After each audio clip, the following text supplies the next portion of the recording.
Well, good morning.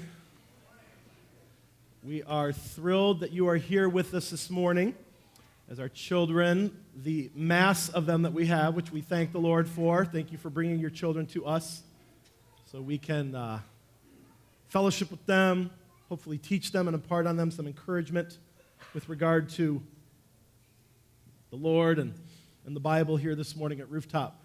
So if you're a guest with us, we want to welcome you. Matt, I'm sure, welcomed you warmly in his opening announcements, but we want to reiterate that today. I'm being chased by the banner. Yes, he's moving on the stage. This is encouraging. But we want to thank you for coming. It is a real privilege and a gift for us to have you here. We do want to remind you to fill out your blue info cards so that we can follow up with a note and a gift in return for the gift that your presence has been here this morning. So I also have the privilege this morning of welcoming some of our global outreach workers. We have a family who serves with Wycliffe Bible translation. They go into countries that don't have the Bible. They might not even have a written language, and they spend time with them. They learn the language, the culture. They give them a written language, and out of that written language, they actually translate a Bible from the original Greek and Hebrew into a language that they can understand and is relevant to their place and their culture. And Nate and Elizabeth Marty are here. Can you stand? Martys, where are you? They're over here.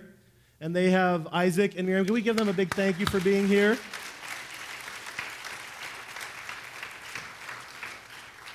You can go ahead and have a seat. You all can find them afterwards if you want to say hello. They are currently finishing up a couple local projects, and they're heading to the Central African Republic, where there are still hundreds and hundreds of tribal languages that have not yet been translated into. And so we're thankful for their work. We love partnering with them and supporting them, and we're glad they're here today as well. Now, I don't know if I sound a little different to you, but I had a problem this weekend. I was at this game night of a friend on Friday night.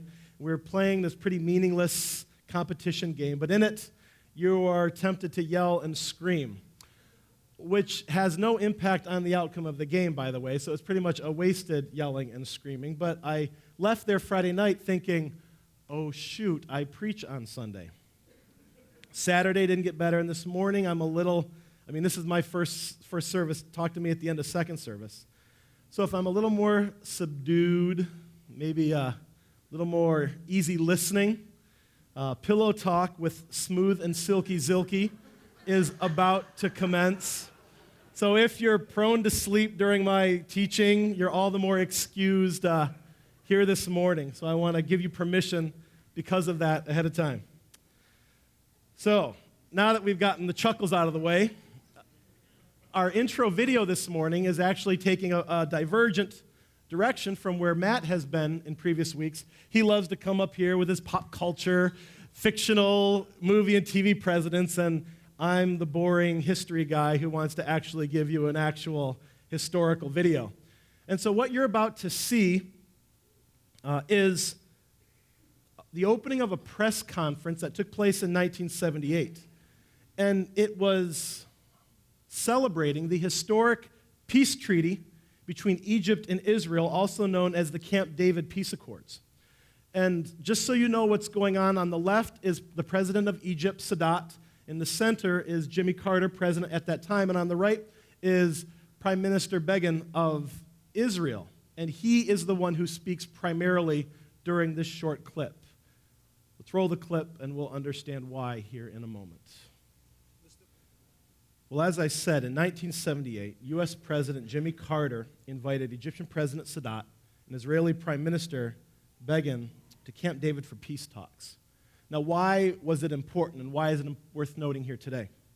Well, in the 30 years prior to that, since Israel had been given land by the UN in 1948 to establish a sovereign nation of their own, Egypt and Israel had fought 4 wars during that time. Not just against each other, but often during those wars, Egypt would ally with other Arab nations in the region, and it would be Israel against many opponents they would face. There was the Arab-Israeli War in 48. There was a war for the Suez in 56. There was the Six-Day War in 67, and the Yom Kippur War in 73. Now, unless something changed, it was likely that there would be another war in the Middle East and further trouble in that region. And as we heard Prime Minister Begin attest to, President Carter was both dogged and brilliant in leading and managing the secret 12-day negotiations at Camp David. Additionally, Carter was so knowledgeable regarding the Israeli-Egyptian conflict and knew with meticulous detail the issues at stake, what each country and leader felt was non-negotiable under any circumstance, and what each country was demanding but in secret was willing to compromise on in order to get the peace treaty under just the right circumstances. Well, Jimmy Carter, during these tense and troublesome negotiations, personally wrote and rewrote portions of the treaty down to specific details regarding location of housing and other aspects of the treaty. Now, this still might not seem that important to you, but this treaty continues to endure today.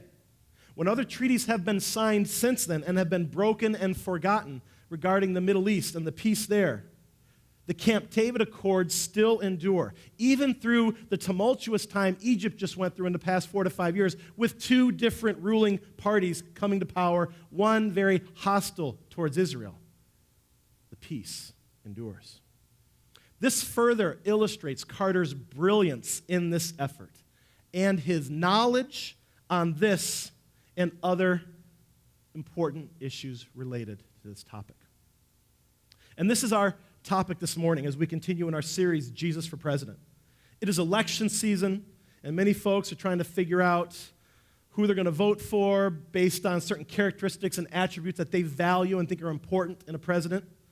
But rather than spend more time debating which of the flawed candidates that are seeking presidential election in our country and the qualities therein that we would want as president, we at Rooftop are looking at Jesus, the Son of God, to see what the ideal presidential candidate would look like. However, and Matt has stated this in previous weeks, and it's still true today, Jesus has no interest in being the president of the United States because he's already the president of the universe. Yet, this is not enough for him because he also wants to be the president of our hearts and of our lives. And so we are looking more closely at the different attributes that Jesus possesses in the hope that you and I are persuaded to cast our vote for him by placing our faith and trust in him more fully for the position that he is seeking. And our message this morning is focused on the important attribute of knowledge. And how important is it for a candidate for this position, for president, to possess knowledge? And Jimmy Carter is a great example for our topic today. So, he was incredibly successful with the peace accords. The press affirmed him. He had this shining period in his presidency. Yet, in the months to follow, trouble would come across Carter's path. You see, Carter was incapable of knowing everything about everything, and shortly thereafter, he began to make critical mistakes of judgment, which ultimately destroyed his presidency. After supporting the Shah in Iran, who was king of Iran for 30 to 40 years, he was caught totally off guard by the Iranian Revolution, which took place in 79. It led to the embassy being overrun and 52 American hostages being taken. Not only that, but his lack of knowledge on how to deal with the hostage situation and the conflict that had escalated allowed the U.S. American citizens to be held captive as hostages for 444 days. Imagine that in our world today. Imagine a president having 52 Americans being held hostage in a hostile land for a year and 3 months. It's inconceivable.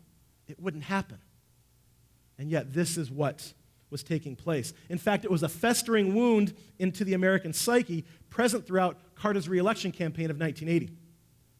His problems in Iran led to fears regarding the world's oil supply. And once again, his lack of knowledge and knowing exactly how to deal with this problem led to the oil crisis in 1979 with gas lines and panic in certain parts of the country with regard to gasoline.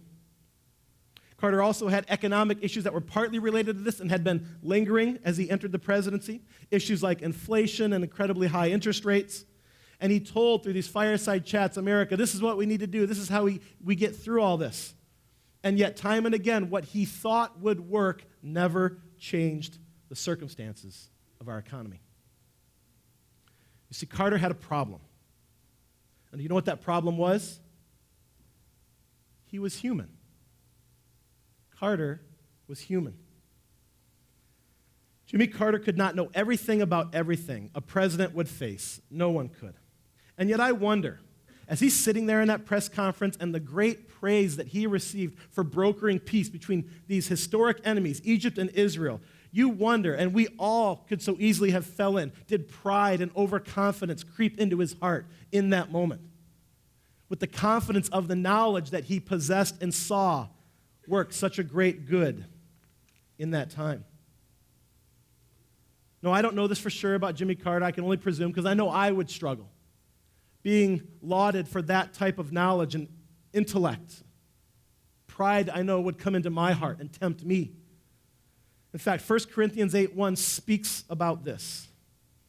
There's this debate going on about how exactly we should follow Jesus with regard to certain foods that are clean and not clean, and there's this important debate in the church in the first century.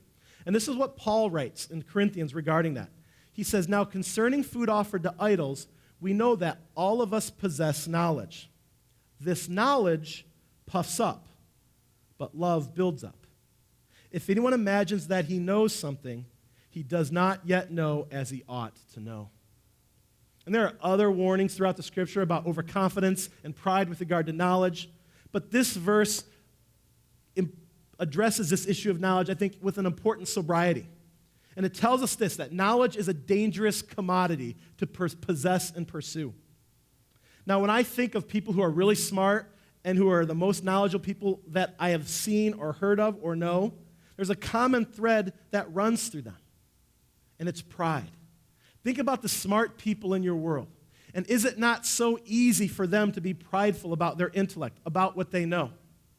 Wealthy people can be prideful, beautiful people can be prideful, but just as I was reflecting this week, it felt like those who are truly intelligent and brilliant are the ones that can most easily become arrogant as a result of this knowledge. The pursuit of knowledge without the fear of the Lord can lead someone to a dangerous place and a prideful heart that can greatly impact them and the people around them. You see, Carter can't know everything. He couldn't know everything. No one could. And Carter, as smart as he is only human. And because of this, he is limited in his knowledge, as all human beings are. Our earthly leaders do not know all that they tell us that they know. If you've been watching debates and if you've been watching interviews or press conferences, they do not know what they tell us that they know. Their knowledge is incomplete. But we won't accept that. We do not want to elect leaders who are honest about what they don't know. No candidate ever earns points in a debate with a humble answer of, well, I don't really know the answer to that question. If they said that, they would be eviscerated in the press and in the spin room after a debate. No candidate says, well, you know, I'm not sure how I would respond to that. I'll have to wait until I get there. Now, they might say that if they're avoiding a topic. But no candidate truly says, you know, when I get there, I'll have to think deeply about that. I'm not really sure what I would do now. We don't get that kind of honest reflection from our candidates. We get confidence. We get decisiveness. We also get foolishness because no person can know all that we want them to know. In fact, no human being will ever possess the knowledge that you and I want or demand from them for whatever job or role we ask or elect them to fill. Let me say that again. No human being will ever possess the knowledge that we want or demand from them for whatever job or role we ask or elect them to fill. You have a boss. Your boss will never have the perfect knowledge that you desire for them to know how to lead you. You have an employee. Your employee will never possess the perfect knowledge in order to do everything that you need from them as an employee. Are you in a relationship? Do you have a husband or a wife? Your spouse will never possess the perfect knowledge that you and I want or demand from them to serve in that role in our life. Do you have a child or a parent? They will never possess the perfect knowledge that you and I intrinsically demand of them to fulfill that role perfectly throughout the days of the lives that we live with them. Wait a second. one human being does possess this knowledge. Jesus Christ. Jesus Christ, the perfect God-man, he is the one true Superman. He is the one perfect human being. He alone possesses the knowledge necessary to rule this universe, and he alone possesses the knowledge to rule our hearts and our lives, as complex as they are as well.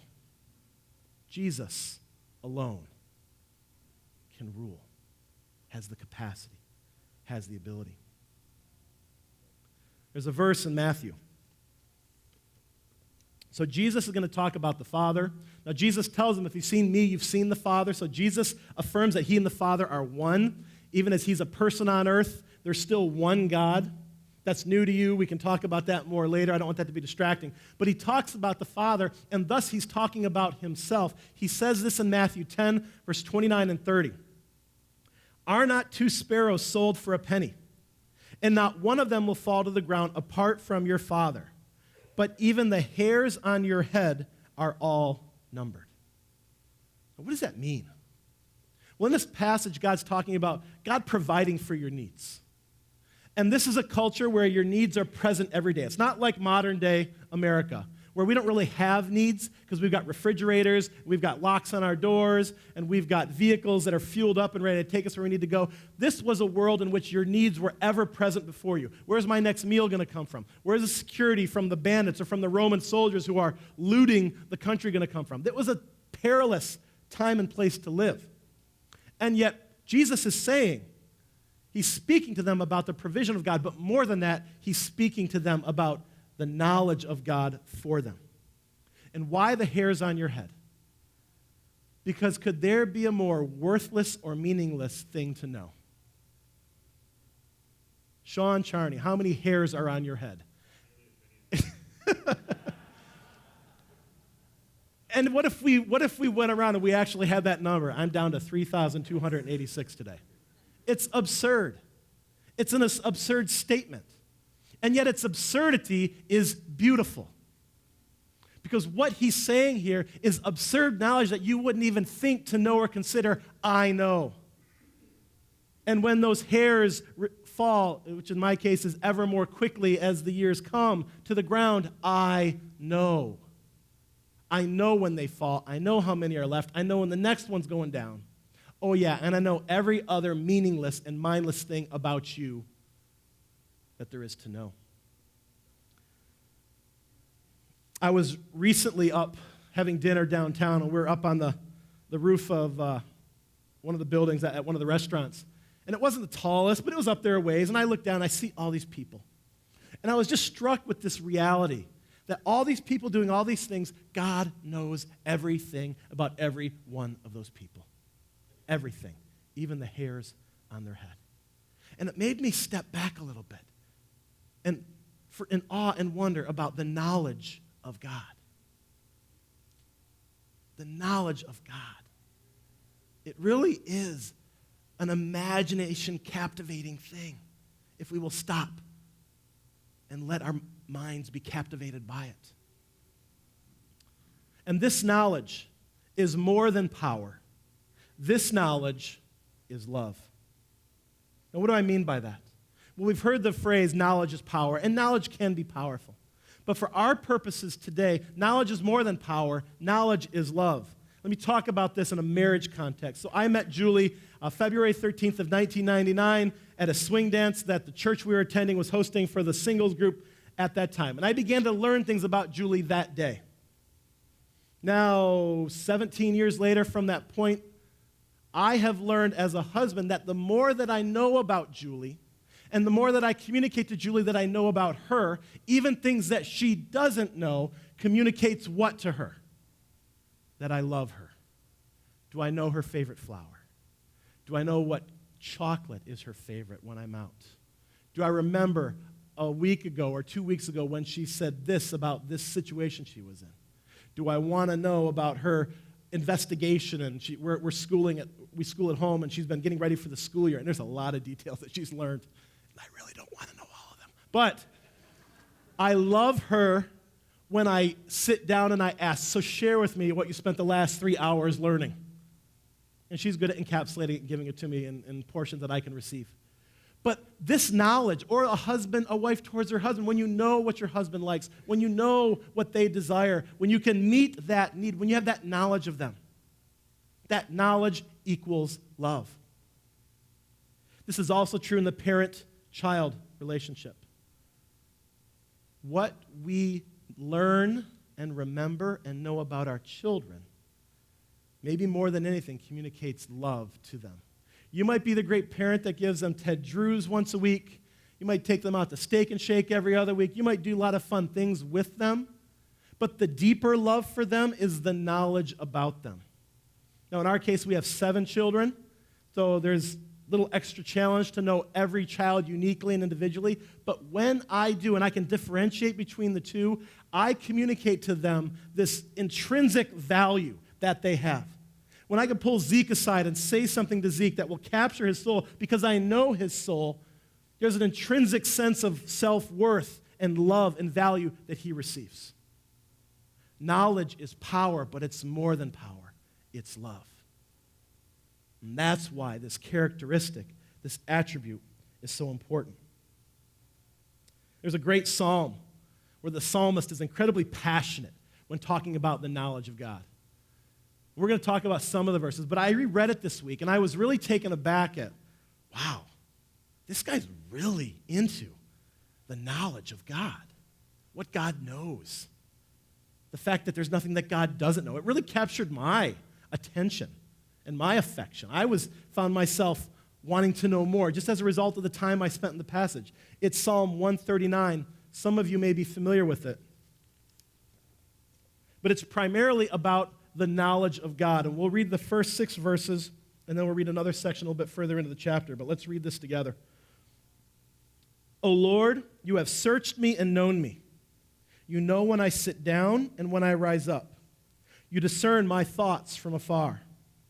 You search out my path and my lying down and are acquainted with all my ways. Even before a word is on my tongue, behold, O Lord, you know it altogether. You hem me in, behind and before, and lay your hand upon me. Such knowledge is too wonderful for me. It is high. I cannot attain it. You can get the gist of the author, his focus, his passion, the value that he gives simply to what God knows. The reverence he ascribes to God because of God's perfect and total knowledge is very attractive. And it's designed to draw us in. It's designed to make knowledge of God appealing and attractive to you and me, to hopefully inspire us, to persuade us to also seek and pursue the reality that God knows all, and in knowing all, he knows all about me. He continues in Psalm 139, verse 17 and 18. And he speaks more to the preciousness of the knowledge of God. He says this, how precious to me are your thoughts. Not even your thoughts about me, just your thoughts. How precious to me are your thoughts, O God. How vast is the sum of them. If I would count them, they are more than the sand. I awake, and I am still with you. And we see in that last phrase that the author ascribes the knowledge of God, that they're vast, they're unknowable, they're so abundant. But yet, fixing my mind upon them does what? I awake, and I am still with you. The nearness of God is a reality. And what if the knowledge of God, what if the pursuit of the knowledge of God for us and for this world was equal to the nearness of God? Are any of you feeling distant from God right now? Do you feel like you've grown apart or he's pulled away? Is this possibly a prescription to know God and to focus on what he knows about us and about you and about me? And that chasm that seems to be growing might shrink. And we might again awake and know that I am still with him. God's knowledge is complete. It's intimate. It's comforting. So what? How should we respond to this knowledge? to this knowledge of God's knowledge? Well, after reading Psalm 139 and in line with what Jesus was hoping with Matthew and with other passages about what God knows, trying to communicate to these people who the Father truly is, who God really is, through his own life and through his own essence of being God himself on display for that world to finally see and understand. What was Jesus' objective? What is the purpose of the knowledge of God? To persuade us to believe in him. He asks us to believe and to surrender our life, the ruling place in our heart, over to him. Now, you and I think we know a lot about certain things. Some of us think we know a lot about a lot of things. But if we're honest, none of us knows anywhere near the amount that we probably would like to think that we know. And thus, there are huge gaps in our knowledge attribute. And yet there is one, as I stated earlier, who is perfect and does know. He does know. And he is running for the office of president of your heart and of your life. And if here this morning you have not yet surrendered, you've not yet handed over the keys of your life to Jesus, I want to invite you to consider that this knowledge that he has of the universe and of you, and his passion in pursuing you with this knowledge, might this finally persuade? Might this morning be the morning? Or you do believe, but you've drawn distance, and this is where he says, come back. Come back to me. Renew your faith and trust in me, because I know. I know it all. And I know you. And I'm giving you this moment. Hopefully this moment, to respond and to react. We don't just believe in Jesus, we follow him. He also invites us to follow him wherever he might lead. The knowledge of God over our life, trumping the knowledge of our own life, should give us confidence to trust who over ourselves with regard to the direction of our life? God. And so we follow him. We follow him because he knows. Father truly knows best, and we can trust and follow after him in this knowledge. And not just follow where he leads, but it also invites us to live. Following Jesus means to live as Jesus lived. And while on this earth, Jesus lived in a particular way. It's written for us in pretty clear letters in the New Testament. We are invited to follow and to live as Jesus lived as well. Knowing that God has said this is the ultimate good, and trusting in his knowledge that he will, in fact, reward and bless the actions that we're taking. The knowledge of God is good, it's powerful, and it's worth trusting. In addition to believing in Jesus, there's one more response that I think God's calling us to here this morning. And that's loving God with all of our minds. There's the Great Commandments. It's in a couple different Gospels. It's written slightly differently. One has strength, one doesn't. But in Matthew 22:37, it says this. And he, Jesus, said to them when asked, what is the greatest commandment? He says this, you shall love the Lord your God with all your heart, with all your soul, and with all your mind. Now, when we look at that, there's also another verse that says with all your strength. And so when we hear all your heart, what do we think of? Well, this gets a lot of good publicity in the church today. I need to love God with all my heart, with my passion, with my exuberance. Those of us who are hand raisers and emotional worshipers, we sometimes equate, okay, this is my heart. Closing my eyes, not worrying about anybody around me. I'm loving God with all my heart. I'm expressing whatever ability I have to get the passion in my heart out for the Lord. But then he says, love God with all your soul. And this is a little bit weird. What's my soul? What's your soul? The Bible doesn't really clarify what soul is. So we kind of move past that one. But then there's this other one, all your strength. And we get this. Loving God with all your strength, well, that's living the gospel. That's acting. That's doing the good works. That's letting our light shine as it's supposed to shine. That's giving to the poor, working with the homeless, serving in rooftops, and loving these beautiful little kids as we seek to collectively encourage and train them up in faith themselves, and in a myriad of other ways. We love God with our strength. But the question remains, what does it mean to love God with all our minds? This one, in my observation, seems to slip by. You see, God is an infinite God, and he knows he's infinite. And there is always more of God to know. In fact, a big part of enjoying God and enjoying your relationship with God is supposed to be our continual enlightenment with regard to who our infinite God really is. If you are missing out on the joy of your relationship with God, we humans, we love to learn new things. I don't know if you know that, and it may have been a while since you learned something new. But we love to learn new things. And as followers of Jesus, as children of our Heavenly Father, learning about God is designed and should bring us joy. And one of the bedrock components of enjoying and loving God is learning about Him. And He is infinitely grandiose so that we can always learn more. In fact, an aspect of heaven that is discounted is not just the freedom of sin and the trouble of the earth, but the ability forever with perfect minds to continue knowing and learning more about this infinite God. God is worth getting to know, and there's an infinite amount of Him to always seek to know. But sin has its effects. Sin corrupts the mind, the body. And we are by nature lazy and not inclined to challenge ourselves, and in some ways mentally. Some of us work mental jobs, and we think all day, and the last thing we want to do is think more about God.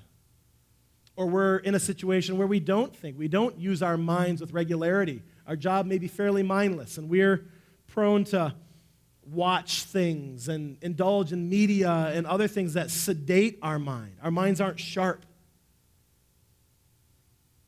And as a result, when we come to God and to the Bible, it's like not working out and not preparing yourself, but then going out and running a race, running a half marathon, and suffering the consequences and the pain thereafter. It takes practice. It takes time. We have to build up to it. And it's so easy in our culture to check out. There are so many avenues by which we can shut our mind off. I hear that from people. I just want to shut off my mind and veg out. And yet God says, have you loved me with your mind today? The Bible itself can stimulate our mind. There are deep passages about the Bible that we can read a verse or two or three and just meditate and think and pray over. It's filled with these types of passages. There are great authors.